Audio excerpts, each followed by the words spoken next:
Hello dear, तो कैसे हैं आप लोग। उम्मीद करते हैं सब बेहतर होंगे। तो आज हम स्वागत करते हैं आपका पार्ट 3 में, जिसमें हम मोहम्मद गौरी और पृथ्वीराज चौहान के बारे में पढ़ेंगे। इसके पूरी इतिहास को हम ऐसे पढ़ेंगे जैसे कोई कहानी हो। तो स्वागत है आप सभी का स्टडी विद स्टोरी में। अगर वीडियो अच्छा लगे तो चैनल को सब्सक्राइब जरूर कर लीजिएगा, ताकि आगे के सेशन आपको आसानी से मिल सके। चलिए स्टार्ट करते हैं आज का जो टॉपिक है, लेक्चर स्टार्ट करते हैं। ठीक है, तो हम पहले देखते हैं मोहम्मद गौरी। क्या आपके दिमाग में आ रहा है कि मोहम्मद गौरी आखिरकार कौन हो सकता है? तो मैंने याद कीजिए, आपको इससे पहले लेक्चर में बताया था कि मोहम्मद गौरी आपका मोहम्मद गजनी का गुलाम था। और जब मोहम्मद गजनी की मौत होती है तो भाई साहब उसका गुलाम जो था मोहम्मद गौरी एक स्वतंत्र राज्य बना लेता है, जिसका नाम रहता है गौर प्रदेश, जो आपका प्रेजेंट डे अफगानिस्तान में पड़ता है। तो अब गौर प्रदेश का राजा कौन बन गया? मोहम्मद गौरी। और कब बना था? तो गौर प्रदेश का राजा बना था मोहम्मद गौरी आपका 1173 में, यानी कि ये आपका 1173 में बना था। अब भाई साहब राजा बन गया। अब राजा बनने के बाद क्या हुआ कि मोहम्मद गौरी बोलता है अब तुम राजा बन गए हैं, मेरा कर्तव्य बनता है कि हम अपनी जनता को अमीर बनाएं। तो अमीर बनाने के लिए क्या करता है कि भाई साहब 2 साल के बाद जो है ना 1175 में मुल्तान तथा कच्छ पे हमला कर देता है और आक्रमण करके जीत लेता है। अब आपके दिमाग में आ रहा होगा सर मुल्तान और कच्छ कहाँ पड़ता है? तो मुल्तान और कच्छ उस टाइम में प्रेजेंट डे आपका पाकिस्तान वाला जो रीजन है वहीं पे पड़ता है, क्योंकि उस टाइम पाकिस्तान का पार्टीशन नहीं हुआ था, इसलिए हम उसको भारत ही कंसीडर करेंगे। ठीक है, तो अभी क्या हुआ कि देखो जैसे ये जीत लेता है तो उसका ओवर कॉन्फिडेंट बहुत ज्यादा बढ़ जाता है। तो फिर ये सोचता है चलो मुल्तान और कच्छ तो जीत ही चुके हैं, अब ट्राई करते हैं एक बार गुजरात में, क्योंकि भाई साहब गुजरात में सोमनाथ मंदिर है और मोहम्मद गजनी जो था वो सबसे ज्यादा धन कहाँ से लूटा था? सोमनाथ मंदिर से। गुजरात के शासक को हरा के सबसे ज्यादा धन उसको मिला था। तो ये भी ट्राई करता है कि भाई साहब जो है ना ये है मेरा प्यारा भारत, और भाई साहब देख लेते हैं ये वाला रीजन है, ये वाला आपका हो गया, यहाँ पे आपका दिल्ली हो गया और यहाँ पे आपका ये पूरा रीजन गुजरात वाला हो गया। तो फिर ये हमला कब कर देता है? तो 1178 में 1178 यहाँ के शासक रहते हैं भाई साहब भीमदूत। क्या नाम रहता है? भीम सेकेंड। अब भीम सेकेंड शासक रहता है। तो भीम सेकेंड को पता चलता है कि भाई साहब मोहम्मद गौरी जो है, मोहम्मद गौरी आपका गुजरात पे हमला कर दिया है। मोहम्मद गौरी क्या कर दिया है? गुजरात पे हमला कर दिया है। तो भीम सेकेंड भी अपना सेना लेके आ जाते हैं भैया कि हम भी मार करेंगे, आ जाओ मोहम्मद गौरी तुमको देख लेंगे। तो इस तरीके से होता है, दोनों सेना आमने सामने होती है। कब होता है? तो 1178 में, और बहुत खतरनाक युद्ध होता है। और इस पूरे युद्ध में भाई साहब जो है ना भीम सेकेंड जो है, भीम सेकेंड और मोहम्मद गौरी लिख देते हैं, मोहम्मद गौरी। तो भाई साहब इसमें जो है ना ये जीत जाते हैं और ये हार जाते हैं। तो आपका 1178 में युद्ध हुआ था उसमें भाई साहब भीम सेकेंड जो थे आपका जीत जाते हैं और मोहम्मद गौरी हार जाता है। और किसी तरह मोहम्मद गौरी जो है इस युद्ध में अपना जान बचा के भागते हैं। जब इतना बेइज्जती हो गया तो मोहम्मद गौरी सोच रहे हैं भाई साहब ये तो बड़ा खतरनाक राजा है जी, बाल बाल बचे पसीना से पूरा लथपथ, कैसे करके वो अपना प्रदेश लौटे। और एक चीज और कंसीडर किया जाता है कि जब तक भीम सेकेंड गुजरात की शासक रहे तब तक जो है ना ये आपका मोहम्मद गौरी इंडिया पर आंख उठा के तक नहीं देखता था, इस लेवल का डर हो गया था। लेकिन क्या होता है कि 1190 के टाइम पीरियड में आपका गुजरात के शासक जो है ना भीम सेकेंड की मौत हो जाती है। तो अब जैसे उस मोहम्मद गौरी को पता चलता है कि भाई साहब भीम सेकेंड की मौत हो गई है और गुजरात में अब नया शासक आया है, और उस टाइम पीरियड में कहा जाता है कि भाई साहब दिल्ली के शासक जो है ना आपका चौहान वंश का शासन था। तो उस टाइम में दिल्ली पे किसका शासन था? तो चौहान वंश का शासन था। और चौहान वंश में भाई साहब कहा जाता है कि उस टाइम दिल्ली में किसका शासन था? चौहान वंश का शासन था। ये आपका दिल्ली वाला रीजन है और यहाँ पे चौहान वंश का शासन था। और चौहान वंश में राजा कौन था पता है? पृथ्वीराज चौहान एक योग्य शासक थे और महज 18 से 19 साल के होंगे। तो अब इनको पता क्या चलता है कि भाई साहब ये भी आपका गुजरात वाले रीजन में ही शासन कर रहे थे, तो इन्होंने दिल्ली को जीता और दिल्ली पे शासन कर लिया। तो अब मोहम्मद गौरी को पता चलता है अरे दिल्ली में जो नया शासक आया है, चलो ट्राई करते हैं एक बार फिर से हो जाए। तो अब भाई साहब मोहम्मद गौरी फिर से अपना सेना लेके निकलते हैं। मोहम्मद गौरी फिर से अपना सेना लेके निकलते हैं। एकदम बीच में एक तराइन नाम का जगह होता है, तराइन नाम का जगह होता है। और भाई साहब पृथ्वीराज चौहान को पता चलता है, पृथ्वीराज चौहान भी अपना सेना लेके निकलते हैं। पृथ्वीराज चौहान भी अपना सेना लेके निकलते हैं। ये कौन है? पृथ्वीराज चौहान।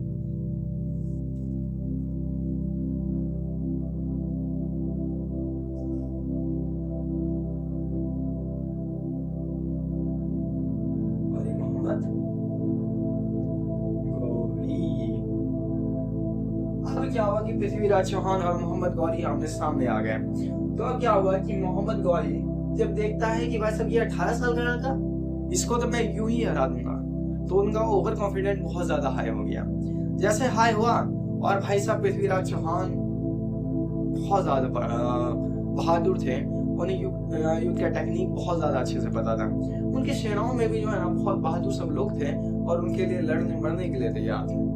तो क्या हुआ कि भाई साहब अब मोहम्मद गौरी और पृथ्वीराज चौहान के बीच में युद्ध होता है। जगह का नाम रहता है तराइन, इसलिए इसे फर्स्ट बैटल ऑफ तराइन कहा जाता है, जो आपका हुआ कब था? 1191 में। तो आपसे क्वेश्चन पूछ सकता है कि भाई साहब प्रथम तराइन का युद्ध कब हुआ था? तो 1191 में। किसके किसके बीच हुआ था? पृथ्वीराज चौहान और मोहम्मद गौरी के बीच में हुआ था। अब क्या हुआ कि बड़ा खतरनाक युद्ध चलता है और लास्ट में क्या होता है कि भाई साहब इसमें पृथ्वीराज चौहान जीत जाते हैं और मोहम्मद गौरी हार जाते हैं।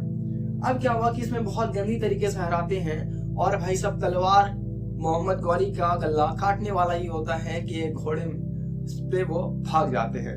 तो युद्ध भूमि छोड़ के भागे और कहा जाता है कि इसी में जो है ना उनके चेहरे पे अजीबोगरीब दाग हो गए थे, तलवार से लग गया था, जिनके कारण उनका चेहरा खराब हो गया था।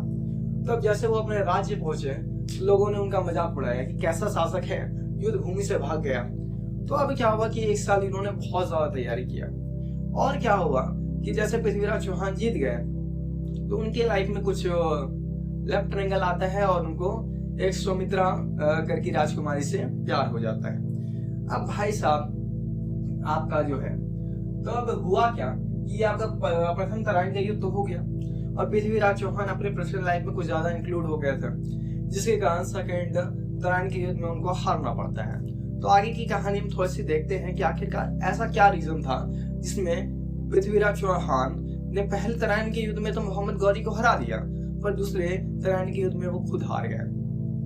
तो अब क्या हुआ कि आपका प्रथम तराइनी युद्ध में मोहम्मद गौरी हारने के बाद वो पूरी तैयारी करता है और भाई साहब बहुत मेहनत करता है, पूरी अपनी सेनाओं को ट्रेन करता है, नए नए हथियारों को तैयार करता है। पर भारत में क्या हो रहा था कि आपका पृथ्वीराज चौहान जो थे उनका चौहान वंश में यानी कि अच्छा खासा दिल्ली में शासन चल रहा था, पर उनके बगल में एक गुजरात में जयचंद नाम का शासक था जो पृथ्वीराज चौहान से बहुत जलता था।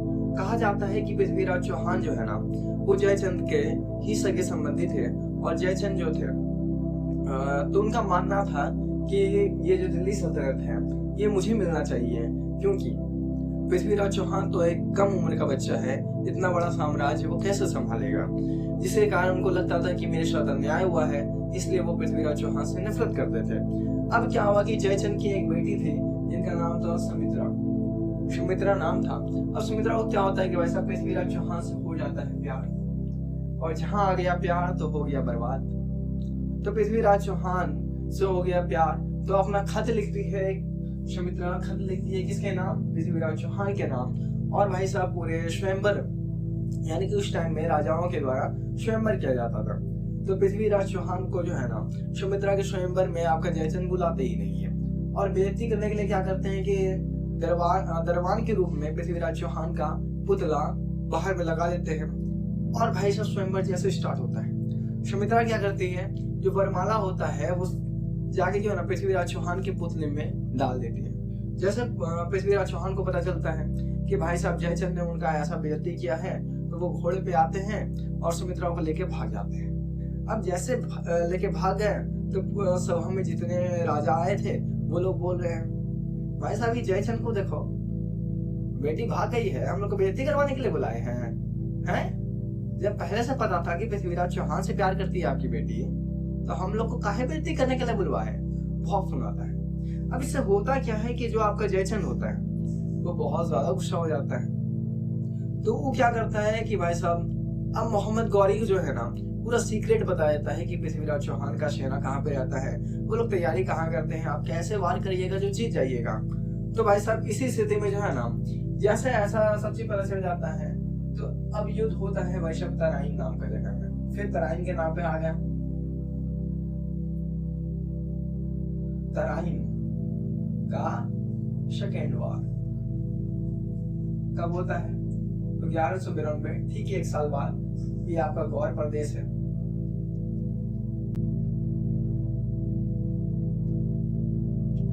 और इसमें एक भाई साहब गुलाम होता है जिसका नाम होता है कुतुबुद्दीन ऐबक। तो भाई साहब इसमें गौरी का गुलाम होता है मोहम्मद गौरी का गुलाम कुतुबुद्दीन ऐबक। तो मोहम्मद गौरी के एक गुलाम का क्या नाम होता है? तो मोहम्मद गौरी के गुलाम का नाम होता है कुतुबुद्दीन ऐबक। और ऐबक के बारे में कहा जाता है कि आगे चल के यही जो है ना भारत में दिल्ली सल्तनत का पहला वंश गुलाम वंश की स्थापना करता है। ये गुलाम सल्तनत की स्थापना करता है। ठीक है, तो आगे हम देखेंगे वही कुतुबुद्दीन ऐबक के बारे में।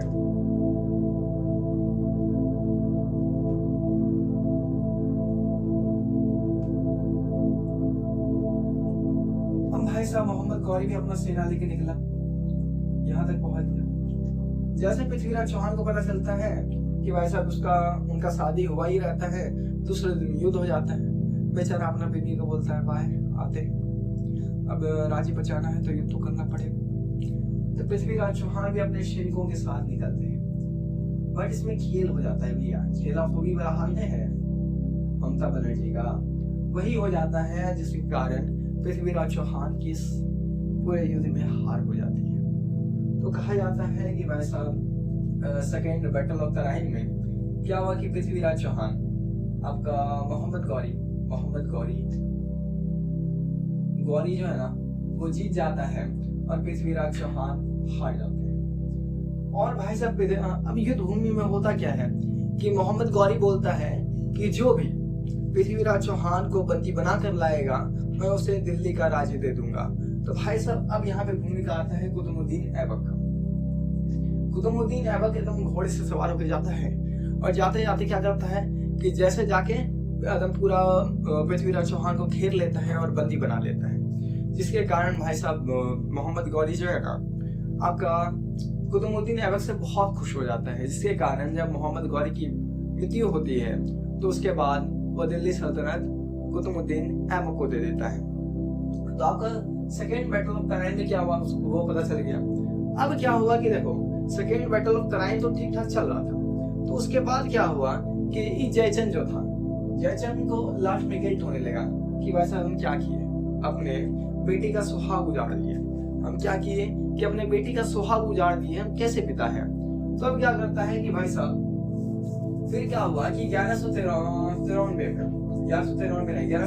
में 2 साल बाद जो है ना जयचंद हमला कर देता है किस पे। फिर भाई साहब मोहम्मद गौरी जो है ना ये मोहम्मद गौरी 1194 में क्या हुआ कि जयचंद पे हमला कर दिया। तो जयचंद भी आया जिसे हम क्या बोलते हैं चंद्रवार का युद्ध।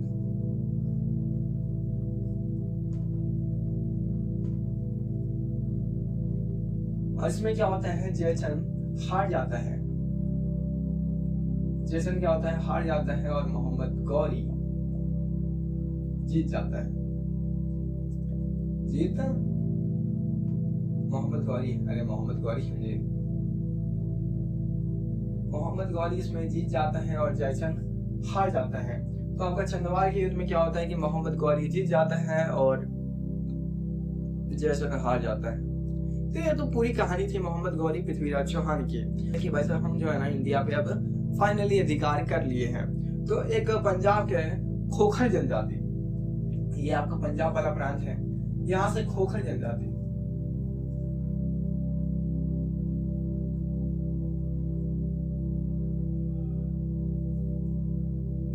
खोखर जनजाति क्या करता है कि मोहम्मद गौरी पे हमला कर देता है। खोखर जनजाति के लोग क्या करते हैं, मोहम्मद गौरी पे हमला कर देते हैं और लास्ट में युद्ध होता है मोहम्मद गौरी और खोखर जनजाति के विरुद्ध, जो आपका अंतिम युद्ध होता है। कब होता है? 1205 में। 1205 में ये युद्ध कब होता है? तो ये युद्ध होता है 1205 में, और इसके बाद आपका मोहम्मद गौरी की मृत्यु हो जाती है। आगे का सेशन हम कंटिन्यू करेंगे नेक्स्ट पार्ट में। Thank you so much.